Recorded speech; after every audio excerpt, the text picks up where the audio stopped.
All right, I want to talk to you today about something that has been on my mind for years. I've been talking about doing this for, I don't even know, 12 years maybe. And I've never felt the time was right. There was always something that came up. And this began really right after Restoring Honor. Restoring Honor was the event that I had in Washington, D.C. Some might remember it. It was August 28th, 2010. And it was on the Mall in Washington, D.C., in front of the Lincoln Memorial. And there were hundreds of thousands of us gathered for the day. People came from all over the country and the world. And that was just an attempt just to say we need honor. Honor is part of our country. Without it, we're nothing. The next year in Jerusalem, we did courage, restoring courage. Honor and courage makes all the difference. But the year after, we did love, restoring love at Dallas Cowboys Stadium. The first spoken word event ever in Dallas Cowboys Stadium, and I think still the only one that was sold out.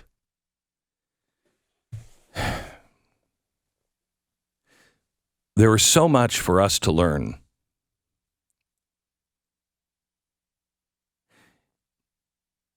A few years ago, we were going to go to Gettysburg, and we had done a lot of work on it already, and it was going to be restoring the covenant.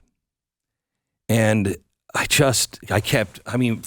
has haunted me for years. And so I finally go, okay, we're going to do it. And then COVID happens. I'm like, well, that just, okay. And in my prayers since then, I've been saying, okay, I've got to come up with an event. I got to come. And then I heard in my prayers, why? You have 12 million people listening to you every day. Oh, yeah, I forgot about that. The stronger the feeling got in me, the more urgent it felt. And it was an urgency to learn. What is this? What is the covenant that is so woven into the fabric of America? The Abrahamic covenant, I know. God would bless Abraham and his offspring, and he'd be there, for them. They'd live under his protection and guidance, and they would worship him. He would be their God and his people. It worked for Israel until they failed to remember it, and then they were destroyed and scattered. But in his time, the promise of restoration was fulfilled. No other country ever in the history of civilization has ever been promised to be destroyed, then promised to be restored, and thousands of years later, it happens. Its language and its people are still returning to its original land. That's because they were a covenant nation. Now, America, historically, is a covenant nation. The Pilgrims actually came here to establish what they called the New Jerusalem. They actually thought that they were spiritually completing the journey that began at the Red Sea. And so they said, you will be our God, and we will be your people. They made a promise. They made a covenant. This was later renewed when George Washington first took his first oath of office. There in Lower Manhattan, he raised his hand to the square and his hand on the Bible, and he swore to protect and defend the Constitution. So help me God. And then he said, everybody, we're going to church. And they walked down the street to the church where he prayed for hours on his knees.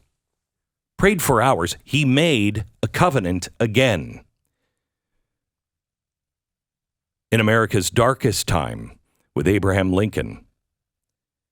Abraham Lincoln said, I wasn't a Christian when I was elected. My son died and I didn't become a Christian. But at Gettysburg, he broke. And he would finally obey God and realize that it's not about saving the Union. It is about freeing his people. So even if it meant the end of the Union, he would free all of the slaves.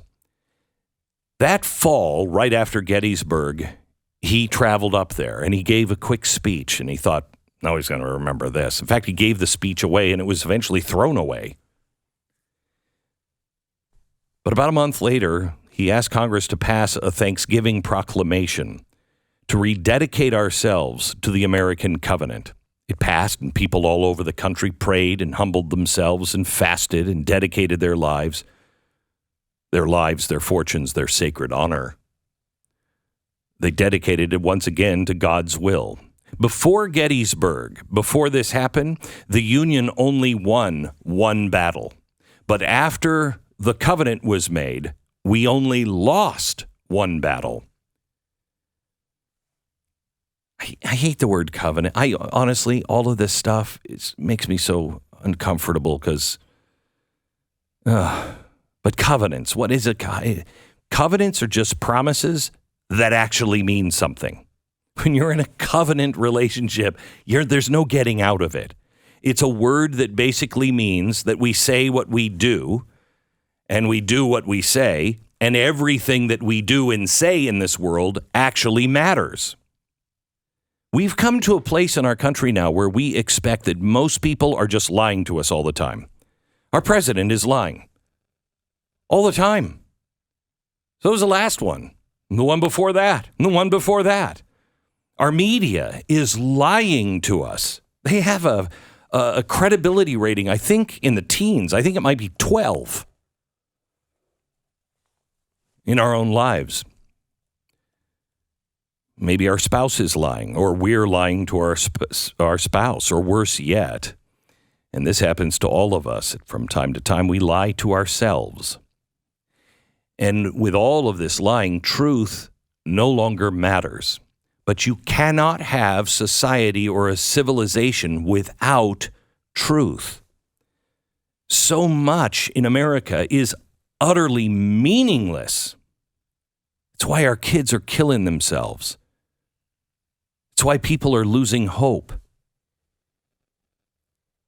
Because nothing's real. Nothing's authentic. I can't trust anything. And if that's the way it is and everything is meaningless, then why go on? I think people are starving for something real.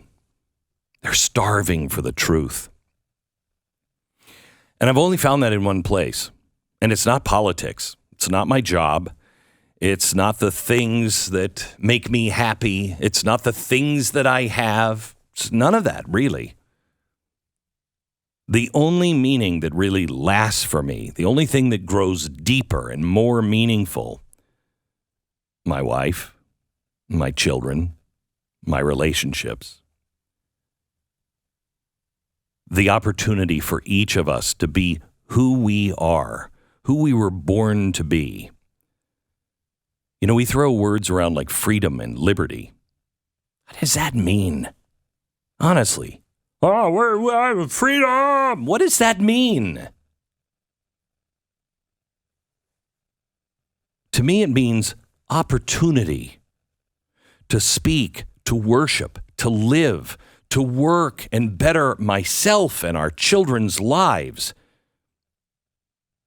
We wrote them down in this country as rights. And we also said they come from God. All of the things that have any meaning at all come from God. They're all eternal. If you're doing something today and it doesn't have any connection to the eternal, why are you doing it? Or if you're doing something that doesn't have any connection to the eternal, then why don't you pause before you do it and find the connection? Because that's the only thing that you're going to do today that will last and be meaningful. All these truths that we now deny are eternal. And that is why we're in this epic battle of good versus evil now. This is why we, thank God, peacefully fight today. And nobody's articulating this. We're fighting against something every day. It's, I can't believe it. Did you hear this? I'm so sick and tired of it. I'm honestly just tired of it. I'm not going to fight against anything anymore. And I don't think I ever really have, but I don't vocalize it enough. I'm not fighting against, I am fighting for the things that we used to find self-evident. I'm fighting for the truth. And sometimes that comes at a high cost. Sometimes the truth really hurts. But it will set you free. I'm desperate for something that actually matters. And I have to tell you, I'm going to vote. I recommend everybody. I'll go in my car and I'll rent a bus if I have to, and I'll pick people up and take them to the polls so they can honestly and legally vote. But that doesn't give me enough meaning.